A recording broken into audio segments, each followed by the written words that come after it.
পরবর্তীতে যাকে বানাবা তারা আবার কেমন হবে? ওরা আবার পিঁয়াজের খেতে যাই হেসাক ধরে কাজি করবে নাকি? ওরা আবার আধা হাত জায়গা নিয়ে ভাইতি ভাইতি খুনোখুনি করবে। ওরা রাজনীতি দ্বন্দ্ব কলহ নিয়ে বোমা মারামারি করবে, এমন জাতি। ইত্যাদি ইত্যাদি বললেন। আল্লাহ পাক বলেন নি আলামু মা লা তা'লামুন। এরা কেমন হবে এটা তোমরা জানো না, ওটা আমি জানি। ওদের মধ্যে একটা মানুষ হবে লাউলা হুমা খালাকাল আফলাকা খালিকুহা লাউলা হুমা খারাজাল ইনসানু মিন আদামি।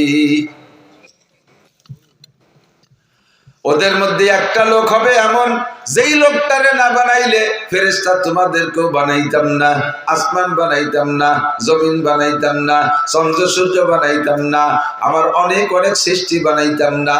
ওই লোকটারে না বানাইলে এই পরবর্তীতে যাদের বানাইতে চাইতেছি তাদের মধ্যে একটা ব্যক্তি হবে এমন, যার নাম হবে মুহাম্মাদুর রাসূলুল্লাহ। ইন্নী আ'লামু মা লা তা'লামুন। আমি যা জানি তা তোমরা জানো না।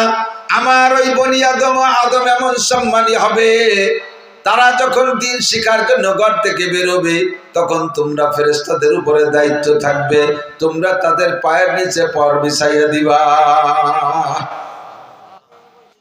এমন সম্মানী তারা হবে।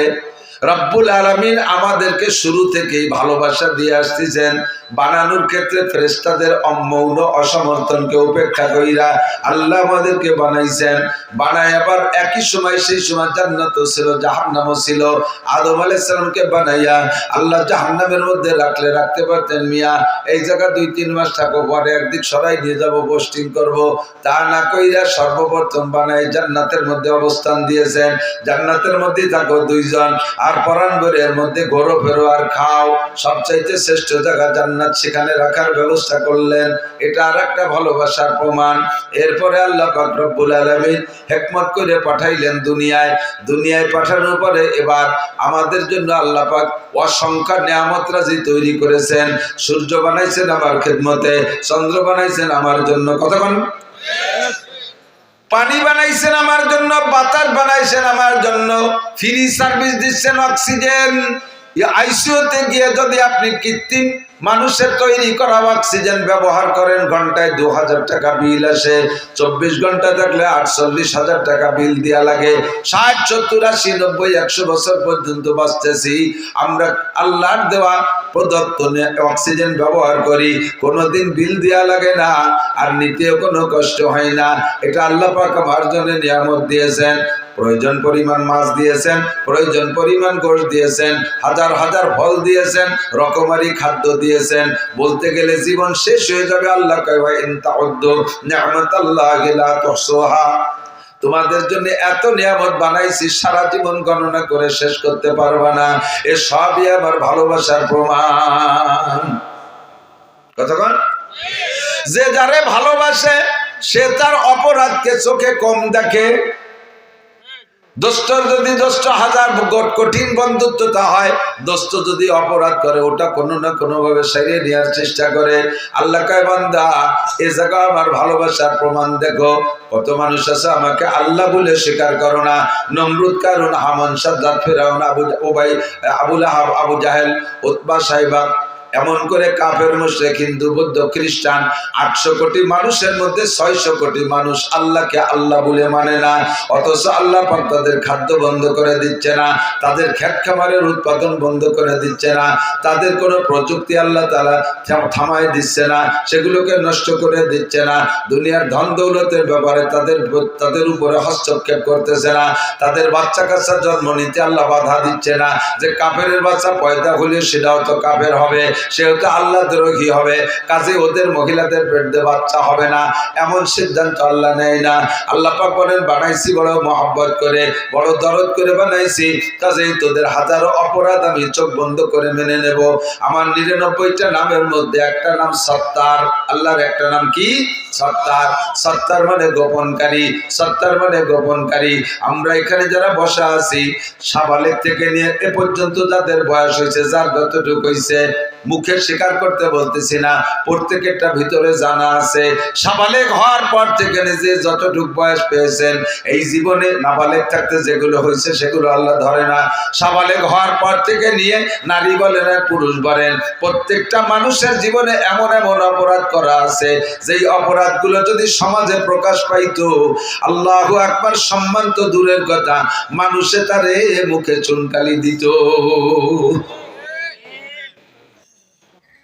আলেম বলেন, জালেম বলেন, মোল্লা বলেন, মুন্সি বলেন, আমি বলেন, আপনি বলেন, এনিম্যান এভরিবডি, প্রত্যেকের আভ্যন্তরীণ এমন এমন অপরাধ করা আছে, যে অপরাধগুলো যদি সমাজে প্রকাশ পাইতো, রাস্তায় যে হাঁটতে পারতাম না।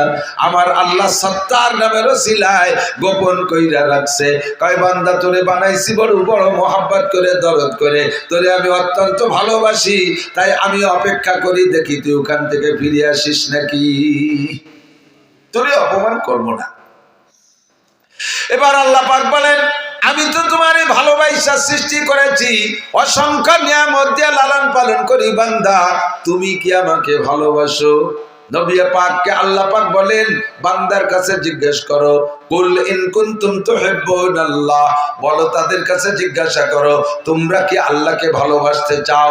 দুইজন মানুষের মধ্যে যদি প্রেম ভালোবাসা হয়, ভালোবাসার একটা রেজাল্ট আছে, ভালোবাসার একটা শেষ আছে, ভালোবাসার পর একটা ফলাফল প্রকাশ হয়, একটা বিস্ফোরণ ঘটে। নারী আর পুরুষ ভালোবাসা হয়, সে জায়গায় একটা বিস্ফোরণ আছে। পুরুষে পুরুষের সম্পর্ক হয়, তার একটা রেজাল্ট আছে। দুইজনের ভিতরে ভালোবাসা করতে হলে উভয় দিকে একরকম আগাইতে হবে। একজন ভালোবাসে আর একজন ভালোবাসে না, সে জায়গায় ভালোবাসা জন্ম নেয় না। অনেক সময় যুবকরা ভালো জানে, ইদানিং তো ফোনের যুগ হয়েছে। তুমি কোনো মেয়েরে যদি ভালোবাসে ফোন দাও, তুমি তো জন্মের ভালোবাসো, রাস্তায় দেখছো, চেহারা পছন্দ হচ্ছে, নাম্বার সংগ্রহ করে ফোন দিছো, সে যদি তোমারে ভালো না বাসে, কি কয়? মোটা গালাগালি দিয়ে কয়, এই তুই আমার সাথে কথা না, তোর মার সাথে করতে পারিস নি, এমন সত্য কথা কয়। তার মানে তোমার সে লাইক করে না, তুমি লাইক করো, সে লাইক করে না, জীবনে কোনোদিন ভালোবাসা ঘটবে, বিস্ফোরণ হবে না, সামনে যা উদ্দেশ্য কিচ্ছু হবে না। আল্লাহ কয়, আমি তোমারে ভালোবাসি, কত প্রমাণ চাও? প্রমাণ দিতে দিতে জীবন শেষ হয়ে যাবে, তবুও প্রমাণ দেওয়া শেষ হবে না। এবার তুমি কি আমারে ভালোবাসতে চাও? যদি আমারে ভালোবাসতে চাও বলো। আমরা সবাই মিলে বললাম, জি আল্লাহ তোমারে ভালোবাসতে চাই। আপনারা কি ভালোবাসতে চান? কারে ভালোবাসবেন?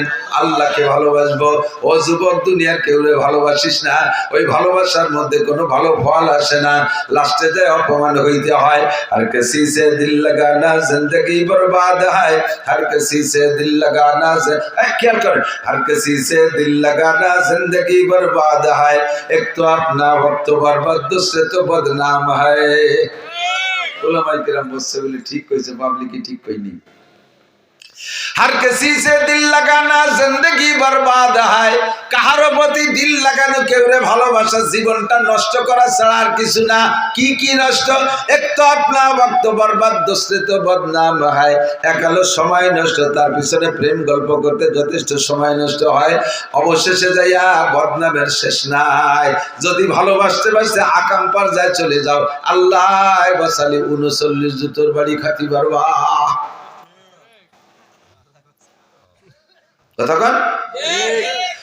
যার সাথে ভালোবাসা করলে কোন বদনাম নাই, আরো দৈনন্দিন শান্তি বাড়ে, দৈনন্দিন শান্তি বাড়ে। তিনি আমার কে? একটু বলবেন কে? আল্লাহ পাক বলেন, আমি তোমারে ভালোবাসি, বহু প্রমাণ আছে। এবার দুইজনের মধ্যে বিস্ফোরণ ঘটবে ভালোবাসার, এর জন্য তুমিও আমাকে ভালোবাসতে হবে। বলো তুমি আমাকে ভালোবাসো কিনা? আমরা বললাম জি আল্লাহ ভালোবাসবো। তবে লাস্টে বিস্ফোরণ কি ঘটবে কও? লাস্টে এই ভালোবাসার ফলাফল কি দাঁড়াবে? আল্লাহ কয় তিনটে দাঁড়াবে, তিনটে প্রমাণ, তিনটে রেজাল্ট আসবে। এক নম্বরে ইউহিব্বুকুমুল্লাহ, এক নম্বরে আমি আল্লাহ তোমাকে সম্পূর্ণ ভালোবাসা দিয়ে দেব। দুই নম্বরে এই ভালোবাসার খাতিরে তোমার জিন্দেগিতে যত গুনাহ করেছো, যত অন্যায় করেছো, যত অপরাধ করেছো, জিনা করেছো, চুরি করেছো, ডাকাতি করেছো, লুচ্ছমি করেছো, মদ খেয়েছো, গাঁজা খেয়েছো, ইয়াবা খেয়েছো, ফেনসিডিল খেয়েছো, সুদ খেয়েছো, ঘুষ খেয়েছো, জারি যাত্রা করোসা গাজির গান গুনো যাত্রা, আল্লাহু আকবার, ব্যারাকা ডান্স, কারিতাস, বিআর ডিভিশন, নির্ভর সাগরী চক্র, আশা প্রশিকা, গ্রামীণ ব্যাংক, দাঁড়াই মতো খাড়াই খাও, আইটি আইটে পায়খানা করো, গালাগালি কাছাকাছি দুনিয়ার যা আছে আকাম কুকাম সব করেছো। সারা জীবনে যত গুনাহ করেছো, ইয়াগফির লাকুম যুনুবাকুম, আমি তোমার জীবনের সব গুনাহ মাফ কইরা দেব। এটা হলো ভালোবাসার ফলাফল। 3 নম্বর পুরস্কার, আমার নাম গফুর, তাই আমি ক্ষমা করে দেব। আবার গফুরের সাথে রহিম শব্দ ব্যবহার করে বলেন, আমি রহিম তোমাদের জন্য রহিম নামের বদৌলতে কি করব? ফাউলাইকা ইউবাদদিলুল্লাহু সাইয়্যাতিহিম হাসানাত, তোমার জীবনের গুনাহগুলো ক্ষমা তো করে দেব গফুর নামের ওসিলায়, রহিম নামের বদৌলতে সমস্ত গুনাহগুলো পাল্টাইয়া নেকি বানাইয়া দেব। যদিও তোমার গুনার সংখ্যা হয় কাদাদি আওরাকিল আশজার, খেয়াল কাদাদি আওরাকিল আশজার, ও যুবক ভয় পাইস না, আল্লাহ পাক বলেন তুমি ভয় পেও না, ভয় পেও না, আল্লাহু আকবার, ভয় পেও না, চলে আসো। ও যুবক যত গুনাহ করো ভয় পেও না, ব্যবস্থা আমার কাছে আছে। তোমার জিন্দেগির গুনাহ যদি হয় পৃথিবীতে যত গাছের পাতা আছে এত সংখ্যা পরিমাণ, কাদাদি রমালিল আদ, জমিনে যত বালু আছে বালু সংখ্যা পরিমাণও যদি তোমার গুনাহ হয়, কাদাদি জাবাদিল বাহার, দুনিয়ায় যত পানি আছে পানিতে যত পানি কণা আছে এই কণা সংখ্যা পরিমাণও যদি তোমার গুনাহ হয়, এমনকি 3টে মিলে যত গুনাহ হয় এত যদি তোমার গুনাহ হয়, ফাউলাইকা ইউবাদদিলুল্লাহু সাইয়্যাতিহিম হাসানাত, আল্লাহ পাক তোমার জীবনের সব গুনাহ নেকি বানাইয়া দিবে। আমার সাথে ভালোবাসা করলে এটা পাবা। তাহলে ভালোবাসা করবো কার সাথে? আল্লাহর সাথে। সব গুনাহ মাফ, গুনাহগুলো নেকি বানাই দেবে। ইদাফ লাহুল আযাবু ইয়াওমাল কিয়ামাতি ওয়া ইয়াকলুদ ফীহি মুহানা ইল্লা মান তাবা ওয়া আমানা ওয়া আমিলা আমালান সালিহা ফাউলাইকা ইউবাদদিলুল্লাহু সাইয়্যাতিহিম হাসানাত। শর্ত আছে আমাদের, তাকান, ইল্লা মান তাবা, জীবনে যা গুনাহ করেছে সেখান থেকে ফিরে আসতে হবে। তওবা মানে ফিরে আসা, তওবা মানে ফিরে আসা, আর ইস্তেগফার মানে পিছনের গুনাহ থেকে ক্ষমা চাওয়া। আল্লাহ পিছনে যা করেছি ক্ষমা চাই, সামনে আর করব না বলে অঙ্গীকার করলাম, এর নাম হলো তওবা। ইল্লা মান তাবা ওয়া আমানা, এরপরে আল্লাহর প্রতি গভীর বিশ্বাস, ওয়া আমিলা আমালান সালিহা, সামনে নেক আমল করার জন্য পাক্কা প্রতিজ্ঞা, আমি আর কোনোদিন নামাজ ছাড়বো না, রমজান ভাই পাইলে রোজা ছাড়বো না, আমি কোনোদিন ফরজ তরক করব না, আমি কোনোদিন ওয়াজিব তরক করব না, আমি কোনোদিন সুন্নাত তরক করব না, আমি কোনোদিন কবিরা গুনাহ করব না, আমি কোনোদিন সগীরা গুনাহ করব না। এইভাবে গুনাহ না করার তওবা করা আর ইবাদত করার প্রতিজ্ঞা করা। আল্লাহ পাক বলেন এই সিদ্ধান্তে আসো, আমি তোমার সব গুনাহগুলো নেকি বানাইয়া দেব। এবার বললাম আল্লাহ ভালো তো তোমাকে বাসি, ভালোবাসার পদ্ধতি কি? এদিক তাকান, ভালোবাসার বয়স লাগে আর ভালোবাসার সিস্টেম জানা লাগে। ছোট পোলাপান এরা ভালোবাসার বয়স হইলেই ওদের অনেক সময় আব্বারা আর কি করে 3, 4, 5 বছরে পোলাপানকে নিয়ে বসে একটু তামাশা করে, কয় যে জামাল তোরে বিয়ে দেব, বয়স 5 বছর, তোর শ্বশুর বাড়ি যাব, তোর শাওরির চুল টেনে ছেড়বো, তোর শ্বশুরের দাড়ি ছেড়বো। ছেলে তো আব্বারে জব দেয়, তোরে বিয়ে দেব। ও তো বিয়ের মজা বোঝে না, বিয়ের মজা বোঝে না। ও মনে হচ্ছে আব্বা কইলে ওর জব ওইভাবেই কইতে হয়। তো ওর বাপ ওরে বিয়ে দেবে তামাশা করতেছে, আর ওর বাপরে বিয়ে দিয়ে যদি আর একটা বউ বাড়ি এনে, তাহলে তোরা কয়মে প্রতি বাড়ি থাকতে পারবি না। নতুনটা দাপটে পুরো সেট ধরে বাতি। তোর বাপ কইছে বিদায় বাপরে একটা জবাব দেয়, কেন দিল? ও বিয়ের মজা বোঝে না। কিন্তু 22, 23, 24, 25 বছরের যুবক ছেলের যদি কাব্য একটা মেয়ে দেখতে যাইতে চাচ্ছিলাম, কখন যাওয়া যায়? ও কাব্বা সন্ধ্যের আগে যাওয়া যায় না, কারণ ও তো বিয়ের মজা বুঝিয়ে ফেলাইছে। ও বিয়ের স্বাদ বোঝে, এই জন্য ও 24 ঘন্টা ব্রিফকেস রেডি থাকে। কিন্তু 5 বছরের তো বোঝে না, ও চকলেটের মজা বোঝে। কথা কন, ও বোঝে চকলেটের মজা। কাজেই তোমারে ভালোবাসবো, ভালোবাসার বয়স কোন সময়? আল্লাহ কয় সাবালেগ হওয়ার আগে আমারে ভালোবাসা লাগবে না, দিশে পাবা না। যে সময় তুমি বাসবাগানে দাঁড়ায় বিভিন্ন জায়গায় হ্যালো হ্যালো করতে দিশে পাও, বিভিন্ন জায়গায় যোগাযোগ করতে পারো, ওইটা তোমার ভালোবাসার বয়স। আমি তোমার কাছ থেকে ভালোবাসা চাই সাবালেগ হওয়ার পরের থেকে। এবার সিস্টেম কি? সিস্টেম না জানা থাকলে হবে না। অনেক অনেক ফ্যামিলিতে দেখবেন ছোট ছোট ঘন বাচ্চা কাচ্চা 1 বছর 1.5 বছর 2 বছর পর পর এটা একটা এরকম খুব ঘন হয়ে গেছে। তো সে একেবারে লাস্টেরটা যেটার নাম ইতি, ওটা বসা শিখছে। ওর উপরেরটার বয়স 1.5 বছর বেশি, তার 1.5 বছরের বড়। সে একটু আইটি উঠে বেড়ায়, দুটিরে সোজারি টান টান হলি 4 আঙ্গুলের আপ ডাউন হয়। এভাবে একটার বয়স 4.5 বছর, একটার বয়স 6 বছর, এরকম 1.5 বছর হলি 7টা 8টা হয়েছে। তো বাপে যদি বাইরে থেকে কোনো খাবার দাবার টুল্লা আনে, বড় গেয়াতে দেয় না, ওই বসাটা ছোটটারে দেয়। তো ছোটটা রাতে দিলে ছোটটা রাতের থেকে ওইটার ভাগ খাতি হলি কারা খায়? ওই বড় যারা ওরে কোলে উঠতে পারে ওরা আছে, ওটা জড়াই গড়াই কোলে রেনে একদিক যায়, ও খায় এরাও খায়। তোর পাশে বসা রয়েছে, ওর ইমিডিয়েটলি বড়টা, সে কোলে উঠতে পারে না, টুল্লার ভাগও পায় না। ও ওই টুল্লা নিয়ে গেছে, ওই যে নালাতি ওর পেট বেশি যাচ্ছে, ভাগ পায় না। আর ওর ওই শিশুকালের বুদ্ধিতে ও এতটুকু অনুভব করছে যে টুল্লার ভাগ খাটিয়ে নিয়ে এই ছোট্টারে কোলে ওরা শিখতে হবে, নাইলে ভাগ টুল্লা ভাগে পাবো না। এখন কোলে হতে গেলে দুটিরে দাঁড়ালি 4 আঙ্গুলের বেশ কম, কিরম কোলে আসবে? তো ওই টুল্লা আজকে আব্বা হাতে দেবে, তার আগে ও প্র্যাকটিস করতেছে, দেই পারি নাকি। তো ওরে কোলে হতে যে গলা টলা জড়াইয়ে বইয়ের সাথে এরকম সিবে ধরিয়ে উঁচুরে আটা দিতে গেছে, ওদিক দিয়ে পাও পড়ায় ধরছে। তো পাও পাড়ায় দুটোর প্যাট তো এরকম প্যাট গলাতে ওই পর্যন্ত যে প্যাট মেছে, প্যাটে মিশে ওই গলাটায় নিয়ে ধরে সিবে ধরে পাও পাড়ায় ধরে কোলে হতেছে। আধা মিনিট খালি কোলে হলি ওর জিভে টিপে বার হয়ে গেছে, গ্যাস রান্না শুরু হয়ে গেছে। বড়রা দেখে ছাড়াই দিছে। এই যে ওরে গলা সিবে মারতেছে, এটা কি মারার জন্য এরকম ধরছে নাকি? ও কিন্তু ভালোবাসার জন্যই ধরছে, ও মোহাম্মত করার জন্যই ধরছে। কোলে আর টুল্লার ভাগ খাবে, কিন্তু ওর সেই যোগ্যতা হয় নাই, সে বয়স হয় নাই, নিয়ম জানে না। এই অনিয়ম ভালোবাসতে গেলি এভাবে গলা চিপে মারা হয়। আল্লাহ পাক বলেন আমারে ভালোবাসতে চায় অনেকে। হিন্দুরাও কিন্তু আল্লাহকে ভগবান বলে স্বীকার করে, কিন্তু তার নিয়ম জানে না ভালোবাসার। এই জন্য ভালোবাসতে যাই কি যে কি আরে রবি ঠাকুরের একটা কবিতা আছে, কবিতাটা আমার স্মরণে, তর্জমা আমার মনে আছে। উনি বলেন হিন্দুদের উপরে আমার লজ্জা লাগে, আমার অভিযোগ যে তারা ভগবানকে ভগবান বলে সর্বশ্রেষ্ঠ বলে বিশ্বাস করে, অথচ ভগবানকে সাকারে আইনে ইবাদত করতে যাইয়া যে ভগবান কেমন দেখি নাই, সম্ভবত ভগবান বাঘের মতো হবে তাই মাটি দিয়ে একটা বাঘ বানায়, আবার সম্ভবত ভগবান সিংহের মতো হবে তাই একটা সিংহ বানায়, সম্ভবত ভগবান হাতির মতো হবে তাই একটা হাতি বানাইয়া মাটি দিয়ে একটা হাতি বানায় তারে ভগবান মনে করে সেবা দেয়, সম্ভবত ভগবান শুয়োরের মতো হবে তাই একটা শুয়োর বানাইয়া ভগবান মনে করে পুজো করে, সম্ভবত ভগবান একটা কুত্তর মতো হবে, সম্ভবত ভগবান একটা ইঁদুরের মতো হবে, সম্ভবত ভগবান একটা সুসোর মতো হবে। এবার ভগবানকে ভালোবাসতে যাইয়ে শিয়াল কুত্ত শুয়োর ইন্দুর বান্দর পদ্ধতি বানায় ফেলে। এটা ভালোবাসার নিয়ম জানে না, এই জন্য ভালোবাসতে যে গলা চিপে মারে।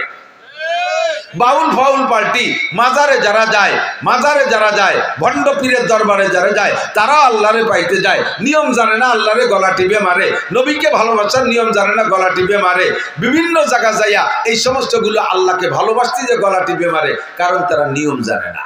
কাজী আল্লাহকে যা বললাম, আল্লাহ ইহদিনাস সিরাতাল মুস্তাকিম, তোমাকে ভালোবাসার সঠিক সরল পথ চিনায় দাও। আল্লাহ পাক বললেন নবী তুমি বলে দাও ইন কুনতুম তুহিব্বুনাল্লাহ, যদি তোমরা আল্লাহকে ভালোবাসতে চাও তাহলে সিস্টেম হলো ফাত্তাবিউনি, আমি নবীর অনুকরণ করো, ফাত্তাবিউনি আমার অনুকরণ করো। কেন করব? কয় মানে আতানি দা ফাকাদ আতা আল্লাহ, যে আমার অনুকরণ করবে সে যেন আল্লাহরই অনুকরণ করলো। ওমান আসানি ফাকাদ আসাল্লাহ, যে আমার নাফরমানি করবে সে আল্লাহরই নাফরমানি করলো। নবী পাক বলেন কুল্লু উম্মতি ইয়াদখুলুনাল জান্নাহ, আমার সব উম্মত জান্নাতে যাবে আমার সাথে, ইল্লা মান আবা, শুধু যার নাম হবে আবা ওইটা জাহান্নামে যাবা, ওইটা আমার সাথে জান্নাতে যাইতে পারবা না। ইলা মান আবা ইয়া রাসূলুল্লাহ, হুজুর আবা নামের আবার কে আছে? আমাদের মধ্যে কাহারও নাম তো আবা না। আপনি বললেন যার নাম হবে আবা তুমি জাহান্নামে যাবা। তাহলে আবা নামের কে আছে? হুজুর বলেন মান আতানি দাখালাল জান্নাহ। আমার জিন্দেগি 6 ভাগে বিভক্ত, আমার জিন্দেগি 6 ভাগে বিভক্ত। ব্যক্তিগত জীবন, পারিবারিক জীবন, সামাজিক জীবন, অর্থনৈতিক জীবন, রাজনৈতিক জীবন, আন্তর্জাতিক জীবন। এই 6টা জীবনে আমার সাথে যারা A to Z মিল করবে সে আমার সাথে জান্নাতে যাবা। আর আমার সাথে মিল হওয়ার কারণে আল্লাহ পাক তাকে ভালোবাসবে। আল্লাহ পাক যাকে ভালোবাসবে তার গুনাহ মাফ করে দিয়ে আল্লাহ পাক তাকে গুনাহ সংখ্যা পরিমাণ নেকি দান করবে। ওমান আসানি, এ যুবক পাগলামি করো না। তোমার মতো বহু যুবককে আমি রাস্তায় ফেরানো দেখে আসছি। বছরের 8টা মাস রাস্তায় থাকি, বিশ্ব রোডে থাকি। কত যুবকরা আমি টাইনা রাস্তার থেকে উপরের থেকে সাইডে সরাই থুই আসছি। কত যুবকরা আমি রোডের সাথে কুত্তর গোস্ত আর তোমার গোস্ত মিক্সার হয়ে গেছে আমি দেখে আসছি। বেশি লাফালাফি করো না। সমাজে কিন্তু বুড়ো মানুষ চাইতে যুবক মরে বেশি। কতক্ষণ গার্মেন্টসে কোনো বুড়ো মানুষ চাকরি করে না। গার্মেন্টসে আগুন লাগলে যুবকরাই মরে, যুবতীরাই মরে। বিভিন্ন জায়গায় অ্যাক্সিডেন্টে বুড়ো মানুষ চলাফেরা কম করে। গাড়িতে তোমরাই থাকো, তোমরাই কিন্তু পড়ো আর মরো। যত আপদ বিপদ বালা মুসিবত সব দেখতেছি যুবকদের উপর দিয়ে। মানুষ তো বুড়ো হতেই পারতেছে না। কাজেই মস্তানি করো না। তোমার মতো মস্তানরে মারতে আল্লাহর 1 পয়সাও লাগে না। সময় মতো জায়গায় চলে আসো। কিয়ামতের ময়দানে নবী পাক বলেন আর 7 শ্রেণীর মানুষকে আল্লাহ আরশে আজিমের নিচে বসাইয়া আমাকে দায়িত্ব দেবে, তুমি হাউজে কাউসার পান করাও। আমি ওই 7 গুণের মানুষকে হাউজে কাউসার পান করায় দেব। ফামান শারিবা লাম ইয়াজমা আবাদা, আমার থেকে একবার 1 গ্লাস পান করলে কোনোদিন পিপাসা হবে না। আমি এরপরে হাত ধরে আরশে আজিমের নিচে বসাইয়া দিব। আল্লাহ পাক তোমাকে 500 বছর পর্যন্ত নিজ কুদরতি হাতে মুখে উঠায় খানা খাওয়াবে। যুবক তোমার যৌবনকালের দিক নিয়ে আসতে হবে। এই জন্য মনে রাখতে হবে মান আতানি ফাকাদ আতা আল্লাহ ওয়া মান আসানি ফাকাদ আসাল্লাহ। আল্লাহর রাসূলের নাফরমানি করলে নাফরমানিটা আল্লাহর করা হয়। কাজে এবার নবী পাকের 6 জীবনের সাথে মিল করব। 1 নম্বরে আমার ব্যক্তি জীবন, বডিটারে আগে নবী পাকের বডির সাথে আমি আয়নার সামনে দাঁড়ায় মিল করি। আমার নবী চুল কাটাইতেন কেমন, নবীর চুল কেমন ছিল, আমার চুল কেমন আছে। আমার তুমি আয়না ধরে দেখো তোমার চুলটা কেমন। এখন সেলুনে যে চুল কাটে সব পশ্চিমে কাটিং, সেলুনের ভিতরে ছবি দেয়া আছে, মডেল দেয়া আছে না? কোন model? Messi model, Neymar model, ফ্রান্সের মডেল, ইটালিয়ান মডেল, ইহুদিদের মডেল, নাসারাদের মডেল তোমার মাথা হবে। আর তুমি ওই মাথা নিয়ে নবী পাকের সামনে যাবা। নবী তোমারে হাউজে কাউসার পান করাবে। সাবধান, আদৌ সম্ভব না। নবীর কাছে যখন হাউজে কাউসার পান করতে যাবা, মাঝখানে একটা পর্দা পার্টিশন পড়ে যাবে। আর ফেরেশতারা পায়ে শিকল দিয়ে ধম করে টান দিয়ে চেষ্টায় টানতে টানতে নিয়ে যাবে। তুমি চিৎকার করে বলবে ইয়া রাসূলুল্লাহ আশরিফনি শাইয়্যাম মিনাল হজ। ওগো আল্লাহর নবী, হাসরের মাঠে সূর্য মাথার 4 আঙ্গুল উপরে, কলিজাটা পিপাসায় ফাইটে যায়। আসছিলাম কোনো মতে লাইন ধরে আপনার দরবারে একটু হাউজে কাউসারের জন্য। আপনার সামনে থেকে টেনে নিয়ে যাচ্ছে। নবী আমার একটা হাউজে কাউসার দেন। রহমতে আলম নবী বলবে ও ফেরেশতারা, আমার উম্মতকে কেন পানি পান করতে দিলে না? ফেরেশতারা বলবে ইয়া রাসূলুল্লাহ ফাইন্নাকা লা তাদরি মা আহদাসু বাদাক। আপনি দুনিয়া থেকে চলে আসার পরে আপনার সুন্নতের সাথে কি আচরণ করছে আপনি জানেন না। ওর মাথার দিকে তাকায় দেখেন, ওর মাথা মুসলমানদের মাথার মতো না। তুমি একটু সামায়েল পড়ে দেখো, সাহাবায়ে কেরামদের জীবনী পড়ে দেখো, হায়াতুস সাহাবা পড়ে দেখো। কোন সাহাবার চুল তোমার চুলের মতো ছিল না। তুমি তোমার চুলকে যদি নবীর চুলের মতো বানাইতে পারো, চুলের মধ্যে মূল সুন্নাত 3টা। 1 নম্বরে সাইসা ফেলানো, 2 নম্বরে ছোট ছোট করে কাটা, 3 নম্বরে মুখে 1 মুঠ দাড়ি হওয়ার পরে বাবরি রাখা। বাবরির মধ্যে আবার 3 তরিকা, লিম্মা জুম্মা অফরা, লিম্মা জুম্মা অফরা, জুম্মা লিম্মা অফরা। জুম্মা হলো কানের মাঝখান পর্যন্ত এভাবে সমান করে কাটা, সবটুক রেখে কানের সমান করে পিছনে একেবারে ঘাড়ি কেটে দেওয়া। লিম্মা বলা হয় কানের লতি পর্যন্ত বেয়ে আসা, এতটুকু পর্যন্ত অনুমতি আছে। ময়দানে জেহাদের ময়দানে গেলে অফরা, ঘাড় পর্যন্ত চুল রাখা জায়েজ আছে। কারণ বড় দাড়ি আর ঘাড় পর্যন্ত চুল হলে এরকম জাকি দিলি সিংহর মতো দেখা যায়, তাতে কাফেরকে আত্মা কালায় যায়। এই জন্যই বড় চুল। তবে সবচেয়ে উত্তম হলো যুবক তোমরা যারা আছো চুল সব জায়গা ছোট ছোট করে কাটবা।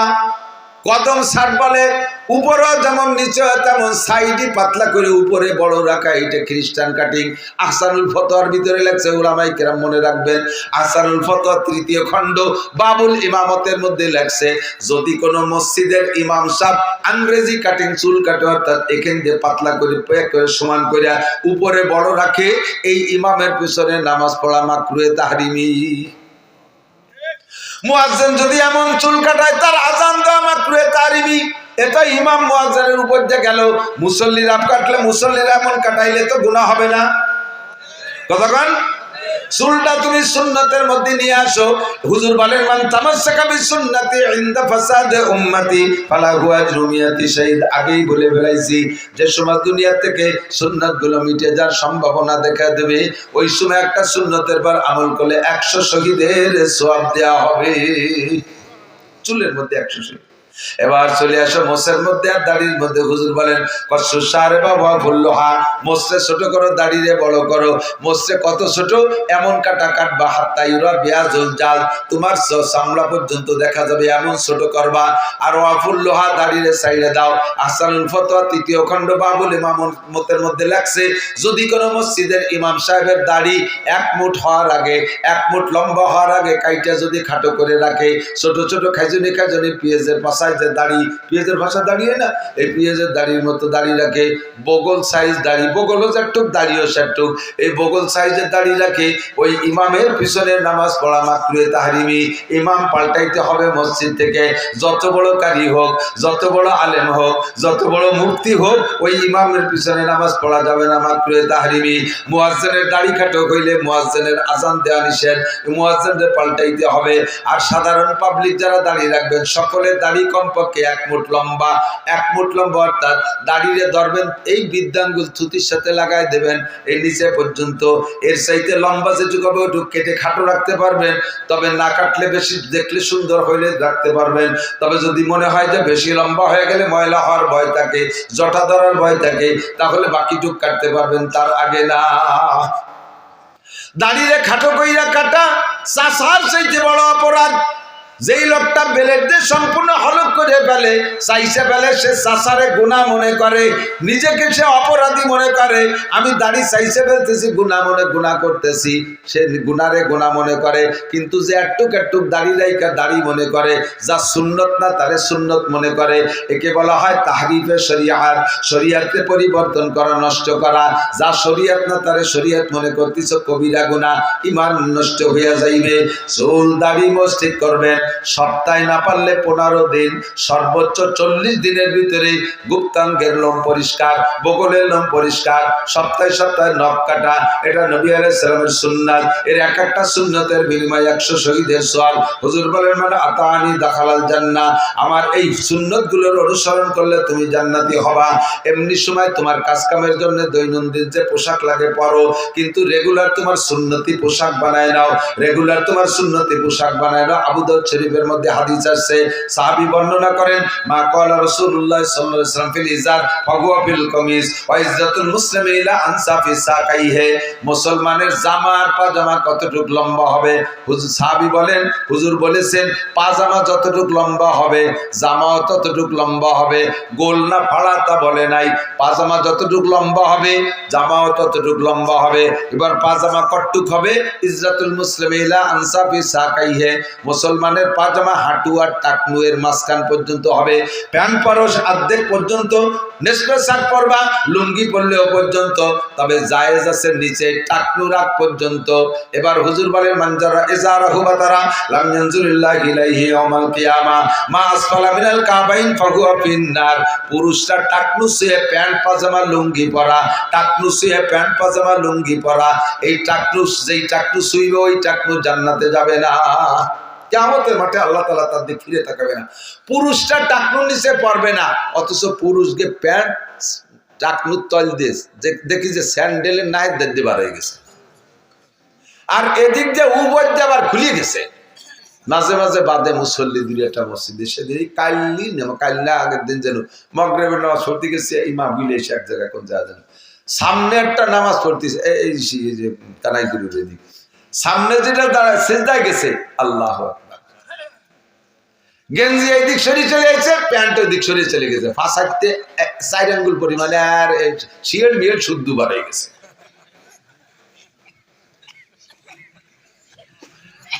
আল্লাহ, নিচেই চলে গেছে, টাকটুর নিচে, উপর দিয়ে ভাষা খোলা। এই প্যান্ট জায়েজ না না জায়েজ? কোন সাহাবায়ে কেরাম এই প্যান্ট পরছে বলে মনে হয়? তাবেঈনরা পরছে, তাবেঈনরা পরে নাই, আবু হানিফা শাফিঈ আহমদ মালিক পরে নাই, বুখারী মুসলিম তিরমিজি আলা পরে নাই, আব্দুল কাদের জিলানী মঈনুদ্দিন চিশতি নিজামউদ্দিন আউলিয়া কুতুবউদ্দিন বখতিয়ার কাকি, আরে আশরাফ আলী থানভী, হুসাইন আহমদ মাদানী, রশিদ আহমদ গাঙ্গুহি, শামসুল হক ফরিদপুরি, মুহাম্মদুল্লাহ হাফেজি, আমার বাড়ির দ্বারা আব্দুল গফফার সাহেব, আব্দুল আকরাম আলী সাহেব, এই সমস্ত উলামায়ে কেরাম পরে নাই। যেটা ইসলামী পোশাক না তাইরা পরে না, যেটা ইসলামী পোশাক তাই পরে। একটু সত্য কথা বলবেন, একটু সত্য কথা বলবেন। একজন মুসলমান প্যান্ট শার্ট টাই কোট পরলে বেশি ভালো দেখায় নাকি সুন্নতি পোশাক পরলে ভালো দেখায়? অবশ্যই এটাই সেরা পোশাক। কারণ জীবনের শ্রেষ্ঠ দিন, সবচেয়ে আনন্দ দিন একজন পুরুষের জন্য কোন দিন? বিয়ের দিন।